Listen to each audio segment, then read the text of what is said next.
கிறிஸ்துவுக்குள் அருமையான சகோதர சகோதரிகள் சிறு பிள்ளைகள் யாவருக்கும் உயிர்த்தெழுந்த ஆண்டவராகிய இயேசு நாமத்தினால் உங்கள் அனைவருக்கும் என்னுடைய வாழ்த்துக்களை சொல்லிக்கொள்வதில் மிக்க மகிழ்ச்சி அடைகிறேன்.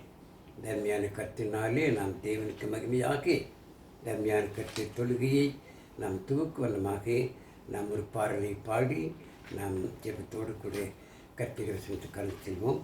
நம்முடைய பாடல் புத்தகத்தில் 114வது பாடல், கர்த்தர் மேல் பாரத்தை வைத்து விடு கலங்கி தவிக்காத என்ற பாடலை பாடுவோம். 114வது பாடல்.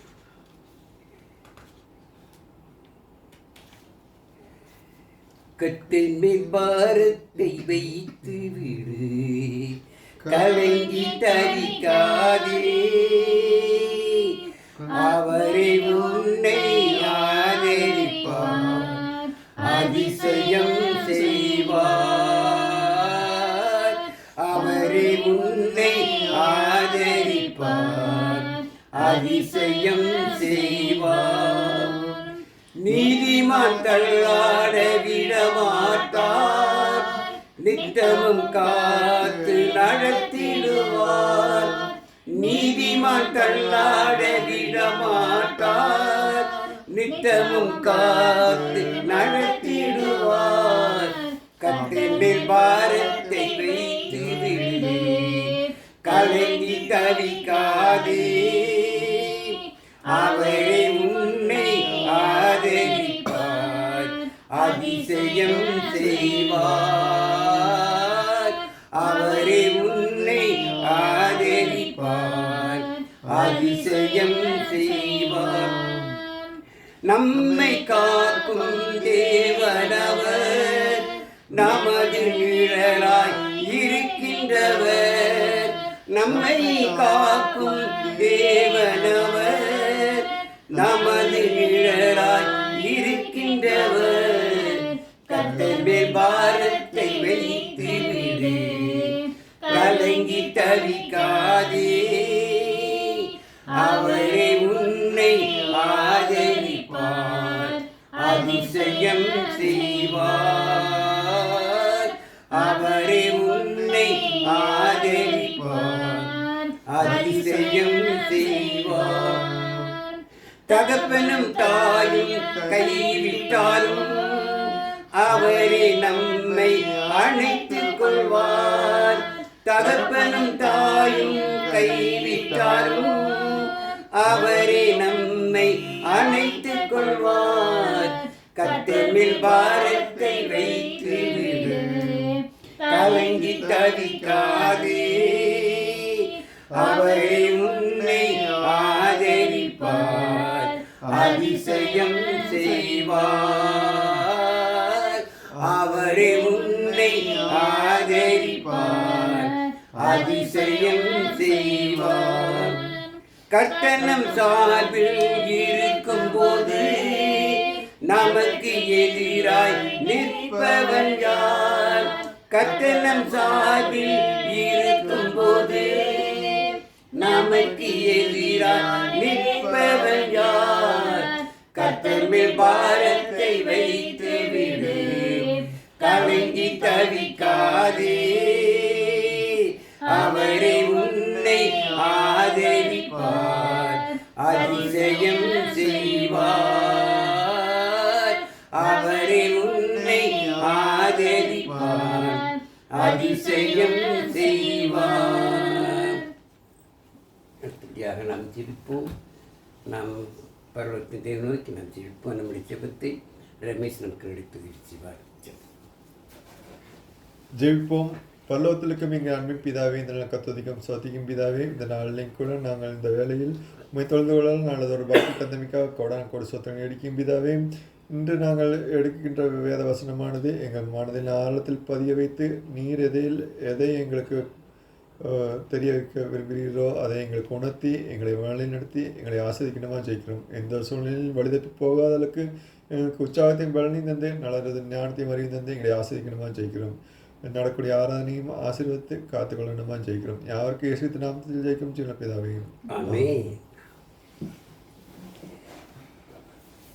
எனக்கு அன்பாந்தோர்களே, இந்த நாளும் கூட நாம் ஒரு சிலராக ஒன்று கூடி பரலோகத்தின் தேவனை ஆவியோடு முன்னிறுத்தலும் சாகித்து பெற்றமைக்காக நாம் தேவனுக்கு நன்றி சொல்வோம். எனக்கு அன்பாந்தரே, இன்றைக்கு ஆகஸ்ட் 31ஆம் தேதி.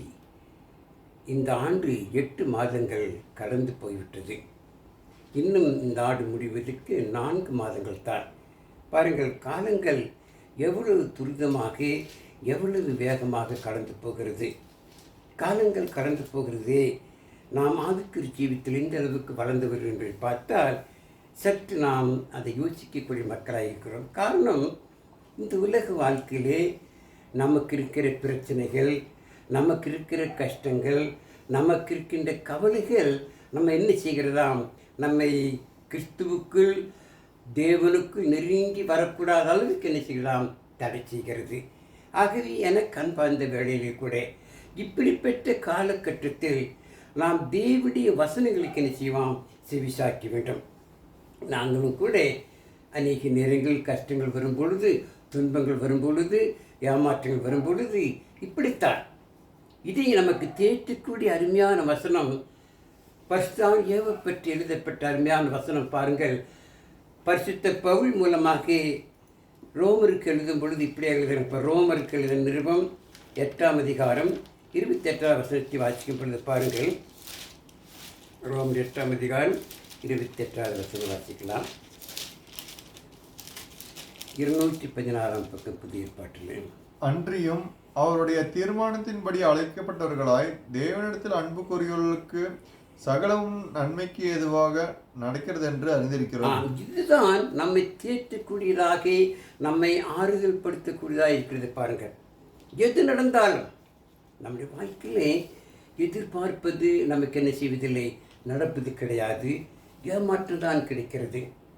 எத்தனையோ இழப்புகள், எத்தனையோ வேதனைகள், எத்தனையோ மன உளைச்சல்கள், இவைகளெல்லாம் நம்முடைய வாழ்க்கையில் இருந்து கொண்டு தான் இருக்கிறது. இப்படிப்பட்ட சூழ்நிலையில் நம்ம என்ன செய்யக்கூடாதாம், சோர்ந்து போய்விடக்கூடாது, தளர்ந்து போய்விடக்கூடாது. அதற்காகத்தான் பரிசுத்தாவியின் மூலமாக நம்மை தேற்றக்கூடிய அருமையான வார்த்தை இதுதான். சகலமும் நமக்கு நன்மைக்கு எதுவாகவே நடக்க என்று அறிந்திருக்கிறோம். பாருங்கள், அது எப்படி என்று கேட்கும் பொழுது, அன்றியும் அவருடைய தீர்மானத்தின்படி, இது முதலாவதாக பாருங்கள், பரலோகத்தின் தேவனுடைய தீர்மானத்தின்படி, அவருடைய திட்டத்தின்படி, அவருடைய ஆலோசனையின்படி, அவருடைய யோசனையின்படி அழைக்கப்பட்டவர்கள், தெரிந்து கொள்ளப்பட்டவர்கள்.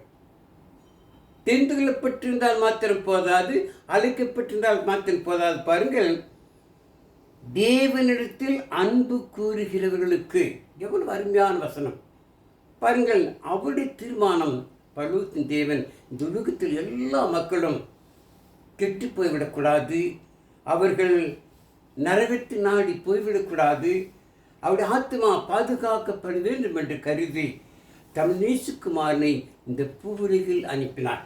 இது இன்றைக்கு நேற்றில்லை, உலக தோற்றத்துக்கு முன்னாடி தேவனுடைய திட்டம், தேவனுடைய தீர்மானம். யோவான் 3ஆம் அதிகாரம் 16ஆம் வசனத்தை நான் வாசிக்க பாருங்கள். தேவன் தம்முடைய ஒரே பேரான குமாரனை விசுவாசிக்கும் எவனும் அவன் கெட்டு போகாமல் நித்திய ஜீவனை அடையும்படிக்கு அவரை தந்தருளி இவ்வளவா உலகத்தில் அன்பு கூர்ந்தார். இது தேவனுடைய தீர்மானம். ஒருவரும் கெட்டு போய்விடக்கூடாது. தம்முடைய குமாரனாகிய இயேசு கிறிஸ்துவை விசுவாசித்து அவருக்கு கீழ்ப்படிந்து அவர் உபதேச சட்டத்தில் நடந்து அவர் என்ன செய்யணுமாம், நித்திய ஜீவனை பெற்றுக்கொள்வார். அதற்காகவே தம்முடைய குமாரனை இந்த உலகத்துக்கு அணி, அவருடைய திட்டம், அவருடைய தீர்மானம். இது உலக தோற்றத்துக்கு முன்னுமே பாருங்கள். இதை எபிசபிக்கும் பொழுது பவுலர் எபேசியர் 1ஆம் அதிகாரம் 4 முதல் 6 வரை வாசிக்கலாம். பாருங்கள். எபேசியர். தமக்கு முன்பாக நாம் அன்பில் பரிசுத்தமுள்ளவர்களும் குற்றம் இல்லாதவர்களுமாய் இருப்பதற்கு அவர் உலக தோற்றத்துக்கு முன்னே கிறிஸ்துவுக்குள் நம்மை தெரிந்து கொண்டபடியே பிரியமானவர்களுக்குள் தாம் நமக்கு தந்தன தம்முடைய கிருபையின் மகிமைக்கு புகழ்ச்சியாக தம்முடைய தயவுள்ள சித்தத்தின்படியே நம்மை இயேசு கிறிஸ்துவ மூலமாய் தமக்கு சுவீகார புத்திராகும்படி முன்குறித்திருக்கிறார். முன்குறித்திருக்கிறார், தீர்மானித்திருக்கிறார், திட்டம் வகுத்திருக்கிறார். இந்த தீர்மானத்தின்படி, இந்த திட்டத்தின்படி யார் யாரெல்லாம் இயேசு கிறிஸ்து சுவிசேஷத்தினால் அவருக்கு கீழ்ப்படிந்து அந்த சுவிசேஷத்தில் அழைக்கப்பட்டார்களோ அவர்கள் என்ன செய்யணுமாம்? தேவனிடத்தில் அன்பு கூறும் பொழுது அவர்களுக்கு என்ன செய்யணும்? சகலமும் நன்மைக்கு இதுவாகவே நடக்குமா? இன்றைக்கு நீங்கள் அப்படித்தான். நாம் ஆண்டவராகிய இயேசு கிறிஸ்துவின் சுவிசேஷத்தில் அழைக்கப்பட்டிருக்கிறோம். பாருங்கள், 2 தெசலோனிக்கேயர் 2ஆம் அதிகாரம் 14ஆம் வசனத்தில் வாசிக்கும் பொழுது அதை சொல்கிறார். பாருங்கள், 2 தெசலோனிக்கேயர் 2ஆம் அதிகாரம் 14ஆம் வசனத்திலே, நீங்கள் நம்முடைய கர்த்தராகிய இயேசு கிறிஸ்துவின் மகிமையை அடையும் பொருட்டாக எங்கள் சுவிசேஷத்தினாலே அந்த ரட்சிப்புக்கு அவர் உங்களை அழைத்தார். ஆண்டவராகிய இயேசு கிறிஸ்துவின் சுவிசேஷத்தினாலே தேவன் ரட்சிப்புக்காக நம்மை அழைத்திருக்கிறார். அழைக்கப்பட்டவர்களாகிய நாம், தெரிந்து கொள்ளப்பட்டவர்களாகிய நாம் என்ன செய்யணுமாம்? தேவனிடத்தில் அன்பு கூறும் பொழுது, அன்பு கூறுகின்றால் என்ன? தேவனுடைய வசனத்தின்படி, தேவனுடைய வார்த்தையின்படி தேவனுக்கு பிரியமாக வாழ வேண்டும். அப்படி தேவனிடத்தில் அன்பு கூறும் பொழுது என்னவாகுமா? சகலமும் என்று சொன்னால் எது நடந்தாலும் சரி அது நன்மையாக தேவன் சிவார் மாற்றுவார். நமக்கு நடக்கும் பொழுது நமக்கு வேதனையாக இருக்கும். என்னடா இப்படி நடந்து விட்டதே, என்னடா இப்படி என்று சொல்லி நாம் என்ன வேதனைப்படுவோம். ஆனால் அவைகளை தேவன் சிவார் நன்மையாக மாற்றுவார். ஆகவே தான் நீங்கள் என்ன செய்யக்கூடாதான்? எந்த விதத்திலும் சோர்ந்து போய்விடக்கூடாது, கவலையே படக்கூடாது. எது வந்தாலும் அது நன்மைக்காகத்தான் தேவன் செய்வார் என்றால் நாம் அவருடைய பிள்ளைகள். என்றைக்கு நாம் கிறிஸ்துவுக்குள் பிறந்தோமோ, என்றைக்கு நாம் பாவமன்னிப்புக்காக ஞானஸ்நானம் பெற்றோமோ, என்றைக்கு நாம் ஆண்டவராகிய இயேசுக்கு ராஜ்யமான சபை அங்கமானோமோ, அன்றைக்கு நீங்கள் நானும் தேவனுடைய பிள்ளைகள், தேவனுடைய சொந்த பிள்ளைகள். அவருடைய பிள்ளாகி நம்ம என்ன செய்ய மாட்டார்? அவர் ஒருபோதும் நம்மை கைவிட மாட்டார். அப்படி பாடினோம் அல்லவா? தகப்பனும் தாயும் கைவிட்டாலும் தேவனை மட்டும் ஒருபோதும் கைவிட மாட்டார். ஆகவே அப்படிப்பட்ட தேவனுடைய அந்த அன்பில் நாம் என்ன செய்ய நிலைத்திருந்தால் சகலமும் நன்மைக்கு இதுவாக. ஆகவே ஏன் நாம் கவலைப்பட வேண்டும்? ஏன் நாம் வேதனைப்பட வேண்டும்? வாசிக்கலாம் பாருங்கள். பிலிப்பி நாட்டு சபைக்கு பொழுது பவுல் இப்படி எழுதுகிற பாருங்கள். பிலிப்பியர் 4ஆம் அதிகாரம் 6-7 வாசிக்கலாம் பாருங்கள்.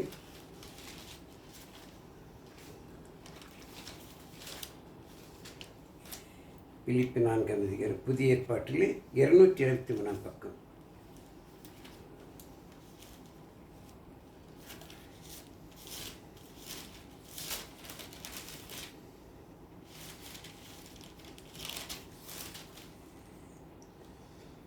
பிலிப்பியர் 1ஆம் அதிகாரம் 4ஆம் அதிகாரம் பிலிப்பி 4ஆம் அதிகாரம் 4ஆம் அதிகாரம் 6-7 வாசிக்கலாம் பாருங்கள். 273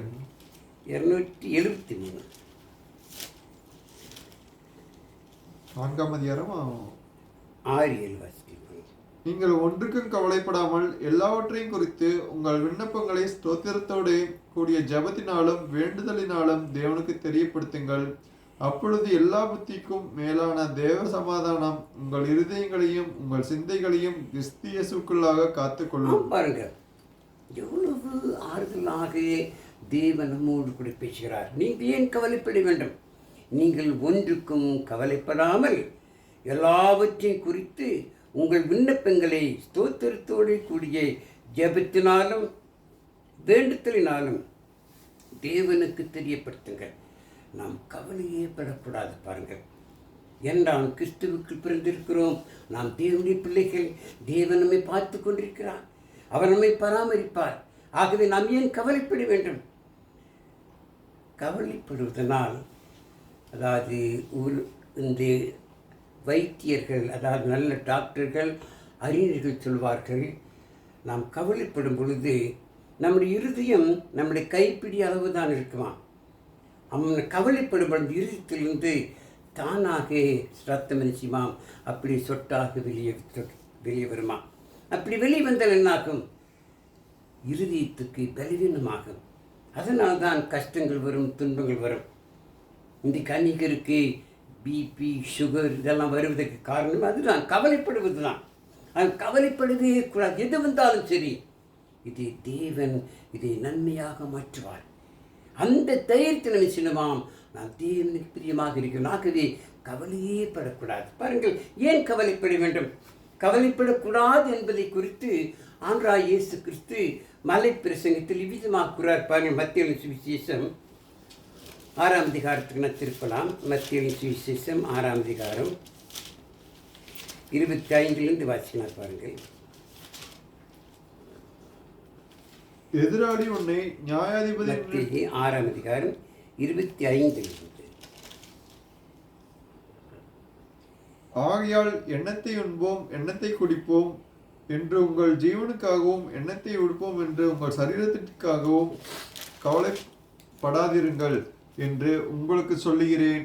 ஆகாரத்தை பார்க்கிலும் ஜீவனும் உடையை பார்க்கிலும் சரீரமும் விசேஷித்தவைகள் அல்லவா? கவலைப்படுகிறீர்கள், எனக்கு துன்பம் எனக்கு சாப்பிடும், ஏன் கவலைப்படுகிறீர்கள்? இல்லை, கவலைப்படக்கூடாது. இன்றைக்கு நாம் இப்படி கவலைப்படுவது கிடையாது. சாப்பிட தேவையெல்லாம் வச்சு வாங்கி வைத்திருக்கிறோம், செலவுகள் வாங்கி வைத்திருக்கிறோம். ஆகவே நாம் கவலைப்படாமல் சந்தோஷம் ஏற்பதற்காக, ஆகவே நாம் கவலையே படக்கூடாது. தொடர்ந்து வாசிப்பது பாருங்கள்,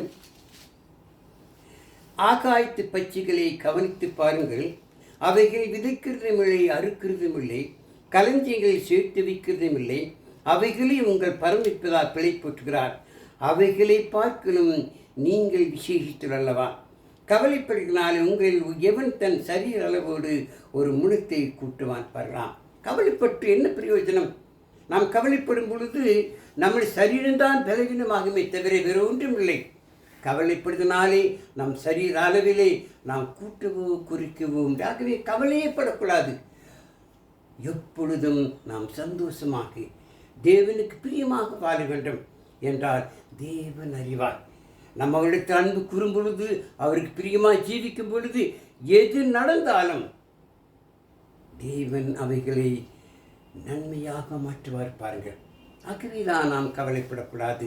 அவருக்கு தெரியும் நாம் யார், நாம் எப்படி, நாம் அவருடைய பிள்ளைகள் அல்லவா, நாம் ஏன் கவலைப்பட? தொடர்ந்து வாசிக்கலாம். பாருங்கள்,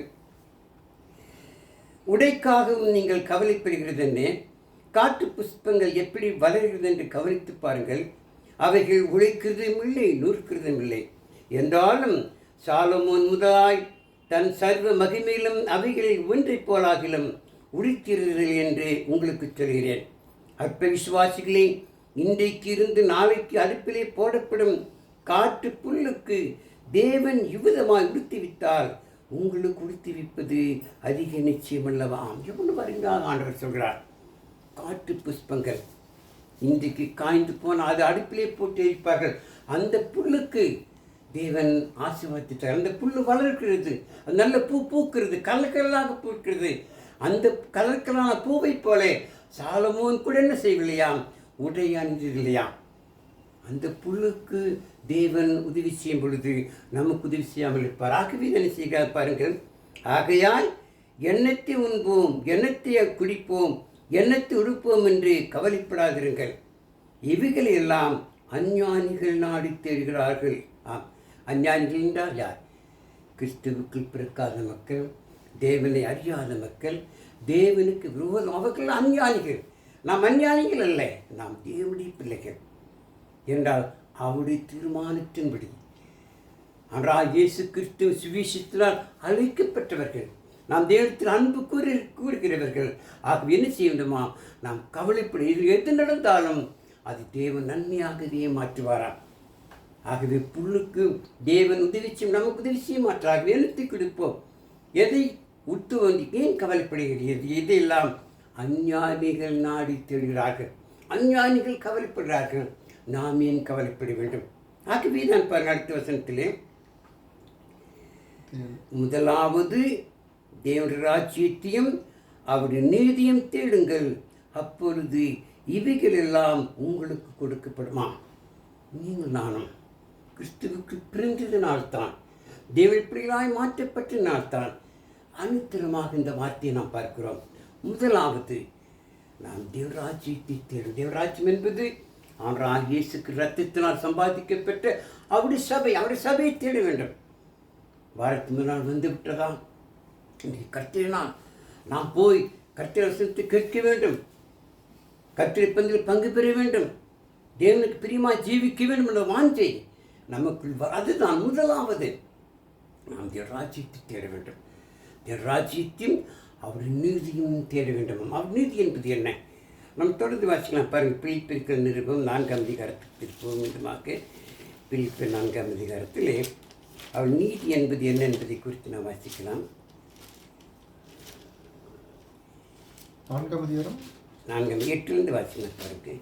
கடைசியாக சகோதரரே, உண்மையுள்ளவைகள் எவைகளோ, ஒழுக்கமுள்ளவைகள் எவைகளோ, நீதியுள்ளவைகள் எவைகளோ, கற்புள்ளவைகள் எவைகளோ, அன்புள்ளவைகள் எவைகளோ, நற்கீர்த்தியுள்ளவைகள் எவைகளோ, புண்ணியம் எதுவோ புகழ் எதுவோ அவைகளையே சிந்தித்துக் கொண்டிருங்கள். இதுதான் நீதி. அன்புள்ளவைகள் நமக்கு தெரியும். எது அன்புள்ளவைகள், எது உண்மையுள்ளவைகள், உண்மையானவர்களாய் வாழ வேண்டுமா? நம்முடைய வாழ்க்கையிலே பொய்யே இருக்கக்கூடாது, மாய்மாலமான வாழ்க்கை இருக்கக்கூடாது, உண்மையான வாழ்க்கை. அதுதான் உண்மை உள்ளவைகள் எவைகளோ, ஒழுக்கம் உள்ளவைகள். நமக்கு தெரியும் எது ஒழுக்கம் என்பது. வேதத்தில் வாசிக்கிறோம், ஆகாத சம்பாஷணைகள் நல்லொழுக்கத்தை கெடுக்குமாம். தவறான பழக்க வழக்கங்களுக்கு, ஆகாத சம்பாஷணைக்கு நினைச்சிக்கூடாதாம் நாம் இடம் கொடுக்கவே கூடாது. ஆகவே ஒழுக்கமுள்ளவர்களாய் எது ஒழுக்கமோ அந்த ஒழுக்கமுடையவைகளை நாம் நாட வேண்டும். ஒழுக்கமுடையவைகளோ நீதியுள்ளவைகள், எது நீதியானது, எது நியாயமானது, எது தேவனுக்கு பிரியமானது, அவைகளை நாட வேண்டும். நீதியுள்ளவைகள் எவைகளோ கற்புள்ளவைகள். இது நமக்கு மிக மிக அவசியம். நம்முடைய வாழ்க்கையிலே இவ்வளவு எல்லாருமே கற்புள்ள மக்களாக இருக்க வேண்டுமா? எல்லா விதத்திலும் கற்புள்ளவைகள் எவைகளோ, அன்புள்ளவைகள் எவைகளோ, நற்கீர்த்தியுள்ளவைகள் எவைகளோ, புண்ணியம் எதுவோ புகழ் எதுவோ அவைகளையே சிந்தித்துக் கொண்டு, அதுதான் தேவநீதி. இவைகளை செய்தால் அப்பொழுதுதான் நாம் தேவனிடத்தில் அன்பு கூறுவதாக அர்த்தம். பாருங்கள், அப்படி அன்பு கூறுவதென்றால் முதலாவது ராஜ்யத்தையும் அவர் நீதியும். நீதி என்பது இதுதான் நீதி. எது உண்மையுள்ளவைகள், ஒழுக்கமுள்ளவைகள், அன்புள்ளவைகள், நற்கீர்த்துள்ளவைகள், இவைகளை நாம் நாடி அதுபடி செய்யும் பொழுது அதுதான் தெய்வ நீதி. அப்படி செய்ய வேண்டும் என்று நம்முடைய தேவன் எதிர்பார்த்தார். பாருங்கள், அப்படி செய்தால் சகலமும் நன்மைக்கு எதுவாகவே நடக்குமா? பாருங்கள், நாம் தொடர்ந்து வாசிக்கும் பொழுது பாருங்கள், பவுல் எழுதுகிறார், நீங்கள் என்னிடத்தில் கற்றும் அடைந்தும் கேட்டும் இருக்கிறீர்களோ அவைகளையே செய்யுங்கள், அப்பொழுது சமாதானத்தின் தேவன் உங்களோடு இருப்பார். அவரிடத்தில் கற்றுக்கொண்டது எது? கர்த்தருடைய வசனம். எதெல்லாம் கற்றுக்கொண்டோமோ, எதெல்லாம் கேட்டோம், அதையெல்லாம் செய்யணும். அதன்படி நாம் நடக்க வேண்டும். நம்மை நாமே வஞ்சாதபடிக்கு கர்த்தருடைய வசனத்தை கேட்கலாய் மாத்திரமில்லை, அதன்படி செய்கிறாயும் இருக்க வேண்டுமாம். ஆகவே கர்த்தருடைய வசனத்தை செய்தால் அவர் சமாதானத்திலே நம்மோடு இருப்பார். அது மாத்திரமில்லை, என்னை விசாரிப்பதற்கு நீங்கள் இப்பொழுது மறுபடியும் மனமளந்தபடினாலே கர்த்தருக்கு மிகவும் சந்தோஷப்பட்டேன். இப்படி என்ன கொண்டிருந்தீர்கள், சமய மாத்திரம் உங்களுக்கு நேரிடவில்லை. என் குறிச்சினால் நான் இப்படி சொல்லுகிறதில்லை. ஏனெனில் நான் எந்த நிலைமையிலிருந்தாலும் மனரமியமாயிருக்க கற்றுக்கொண்டேன். தாழ்ந்திருக்கவும் தெரியும், வாழ்ந்திருக்கும் எனக்கு தெரியும். எவ்விடத்திலும் எல்லாவற்றிலும் திருப்தியாயிருக்கவும் பற்றியாயிருக்கவும் பரிபூர்ணமடையும் குறைபடவும் போதிக்கப்பட்டேன். என்னை பலப்படுத்துகிற கிறிஸ்துவனாலே எல்லாவற்றையும் செய்ய எனக்கு இதுதான் நம்முடைய வாழ்க்கை. எந்த நிலைமையிலும் நான் சோர்ந்து மட்டும் போய்விடக்கூடாது. பவுல் கூறுகிறார், நான் எந்த நிலைமையிலும் எந்த சூழ்நிலையிலும் மனரமியமாயிருக்க கற்றுக்கொண்டேன். எனக்கு தாழ்ந்திருக்கவும் தெரியும், வாழ்ந்திருக்கவும் தெரியும், பசியாயிருக்கவும் பட்னியாயிருக்கவும் பரிபூர்ணப்படவும் எனக்கு தெரியும். ஆகவே நாம் அதை குறித்து கவலை என்றால் என்னை பலப்படுத்தி கிறிஸ்துவனாலே எல்லாமே எனக்கு பெறமுடித்து ஆமாறிமாறு. அதுதான் நம்முடைய வாழ்க்கை. நீங்களும் நான் கிறிஸ்துவுக்கு ஜீவிப்பது, தேவனை பிரியமாய் ஜீவிப்பது உண்மையானால் இதைத்தான் நாம் செய்ய வேண்டும். அப்படி செய்தால்தான் நமக்கு எது நடந்தாலும் அதை நன்மையாகவே மாற்றுவார். பவுல் தீமைத்தை கெடும் பொழுது இப்படியாக எழுதுகிறார். பிறகு 1 தீமோத்தேயு 6ஆம் அதிகாரம்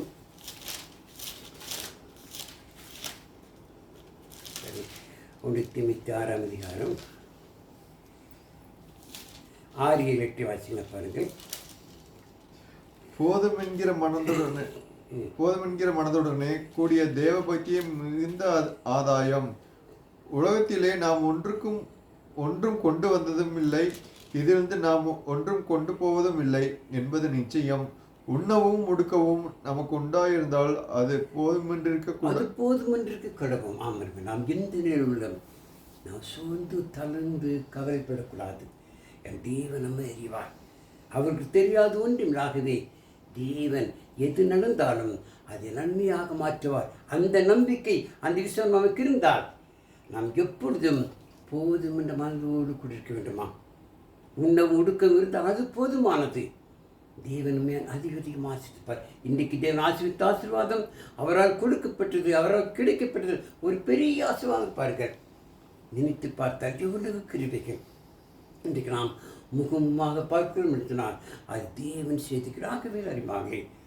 இந்த அருமையான வேளையிலே பத்தியாவின் மூலமாக தேவ வார்த்தை இப்படித்தான் போதிக்கிறது. அன்றியும் அவருடைய தீர்மானத்தின்படி அழைக்கப்பட்டவர்களாய் தேவனிடத்தில் அன்பு கூறுகிறவர்களுக்கு சகலமும் நன்மைக்கு எதுவாகவே நடக்குமாம். அது நினைச்சுக்கூடாதாம், கவலைப்படக்கூடாது, நாம் சோர்ந்து போய்விடக்கூடாது.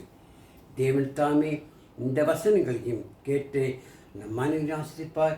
அன்பார்ந்த கவனத்துக்கு என் நன்றியை சொல்லிக்கு. இதை கேட்கின்றவர்கள் கூட மற்றவர்கள் கேட்கும்படி என்ன செய்யுங்கள், சப்ஸ்கிரைப் பண்ணுங்கள். ஜெபம் செய்வோம். இரக்கம் மிகுந்த எங்கள் பரலோகத்தின் தூய பிதாவே, உன்னதத்தில் வாசம் செய்கிறவரே, இந்த நாளும் உமது வார்த்தைகளை நாங்கள் தியானிக்கத்தக்க நீர் கொடுத்த கிருபிக்காக ஸ்தோத்திரிக்கிறோம். நீ தொடர்ந்து காத்துக்களை பெறப்படுத்தும் ஆசீர்வதியும். எங்கள் பாவ குற்றங்கள் தயவாக மன்னியும். இவை அனைத்தையும் எங்கள் அருமையான ஆண்டவர் இயேசு கிறிஸ்துவின் விலையேறு பெற்றின்ப நாமத்தில் கெஞ்சி மன்றாடுகிறோம் எங்கள் ஜீவ நல்ல பிதாவே. ஆமென்.